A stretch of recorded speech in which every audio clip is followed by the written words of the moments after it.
Oui, je me prépare à être vieux et j'ai besoin de conseils. Je prends ma retraite où? En Angleterre à Liverpool ou en France à Montauban. Pourquoi pas? Eh bien, tout le monde parle des aspects négatifs de vieillir, mais personne ne parle des avantages. Et croyez-moi, il y en a, plein même. Quand tu es vieux, c'est mieux. Par exemple, tu n'as pas à te casser la tête pour les transports en commun. Ça devient gratuit. Tu es même garanti une place assise. Mais la vitesse à laquelle les jeunes libèrent la place, on dirait qu'ils croient que la vieillesse est contagieuse. Mais non, quand tu es vieux, c'est mieux. Tu es plus sage, tu as plus d'expérience de plusieurs natures, sexuelles même.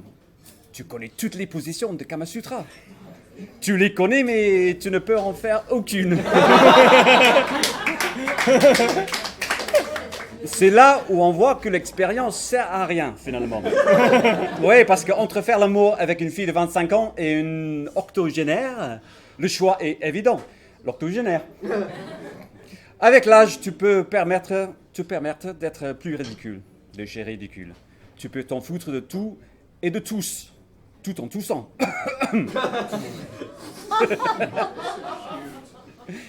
Ouais, je pourrais pas me réciter. Tu es respecté par la société d'une manière générale et par les sociétés pharmaceutiques en particulier. Quand tu es vieux, c'est mieux. Surtout quand tu n'as plus aucune mémoire. Ah mais ça c'est super parce que quand tu n'as vraiment... tu n'as vraiment que des avantages. Sans mémoire aucune, tu peux te faire des nouveaux amis tous les jours. Un peu comme sur Facebook. C'est pareil. On peut avoir un seul DVD dans ta collection. Il restera inédit à vie. Et à Pâques, tu peux cacher tes propres œufs.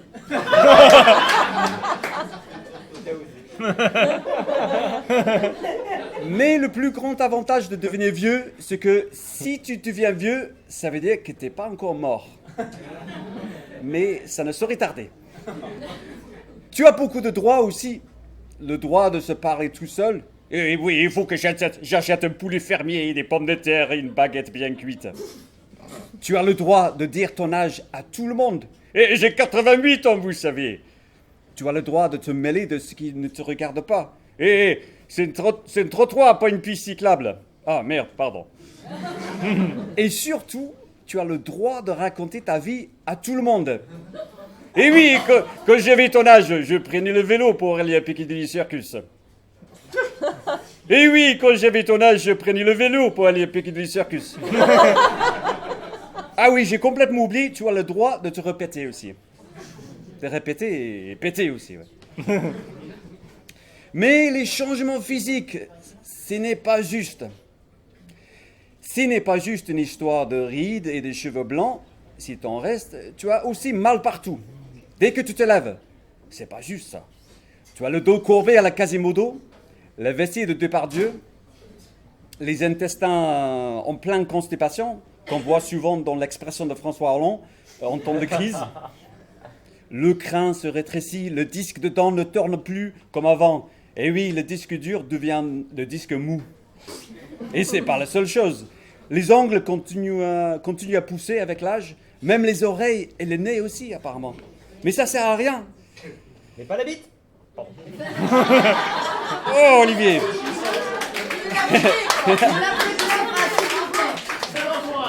Mais malheureusement, certaines choses cessent de pousser. D'ailleurs, tu apprends à jamais gaspiller une érection. Il faut sauter dessus. Et tu te crois expert sur les médicaments cachés dans ta propre pharmacie bien garnie. Tu ingurgites des médicaments comme des bonbons. Mais avant de te coucher, il ne faut surtout pas prendre une sucette, une laxative et une somnifère à la fois. Sinon, ça va faire du joli. Moi, je suis prof. Et quand tu es prof, on a l'impression de vieillir plus. Et plus vite. Chaque année, ma première année, ils ont tous 19 ans. Alors que moi, j'ai pris un an de plus. Ok, c'est pas les mêmes étudiants, mais au bout d'un moment, les Thomas, les Camille, tous ces jeunes visages boutonneux, avec des cheveux brillants, se forment dans une seule masse de gras. C'est pour ça d'ailleurs que, pour me venger, le premier jour de classe, j'amène toujours le trombinoscope. Je le regarde, puis je regarde les élèves en leur disant « Tiens, sur les photos, vous avez l'air plus jeune. » Non, mais je dois être en train de vieillir, hein, parce que en cours, des fois, c'est dur quand tu sors une référence de ton époque devant un jeune et il te regarde en disant « Hein, monsieur, vous êtes plus dans le coup. Eh, monsieur, la mise à jour. » Une fois, j'avais dit « Ah oui, c'est chouette ça. Eh, monsieur, ça se dit plus, hein, chouette. » Qu'est-ce qu'on dit? Ouais, c'est trop énorme. Personnellement, je suis optimiste pour ce processus de vieillir. Surtout quand je regarde ma grand-mère, qui a commencé à jouer du piano à 80 ans. Ça, c'est vrai. Mon père, qui est devenu prof à la fac à 45 ans. Ma mère, qui habite toujours dans sa caravane pourrie, à 70 ans. Mais il y a de l'espoir, quand même. Ouais, qu'est-ce que j'ai... J'ai ajouté des trucs au dernier moment. Ouais, je lui dis, ouais, dans les maisons de retraite en Angleterre, dans 20 ans, est-ce qu'on va voir des punks avec des crêtes? Ça serait intéressant, quoi. Bon. Peut-être un signe qu'on devient vieux, c'est quand on commence à se dire, non mais, moi je suis encore jeune, hein, moi je suis déjà prêt pour Windows 12. Et il ne faut jamais oublier que le processus de vieillir arrive aussi aux gens que tu n'aimes pas. Eh oui. Moi, j'ai toujours eu une confusion sur le passage du temps, sur la direction exacte. Depuis le jour que mon petit frère, âgé à l'époque de 5 ans, a prononcé « Maman, j'étais comment quand j'étais vieux ?» J'ai jamais compris. S'il vous plaît, même s'il y a de nombreux avantages, si vous pouvez le faire, évitez de vieillir. Ça coûte trop cher à la société. Merci.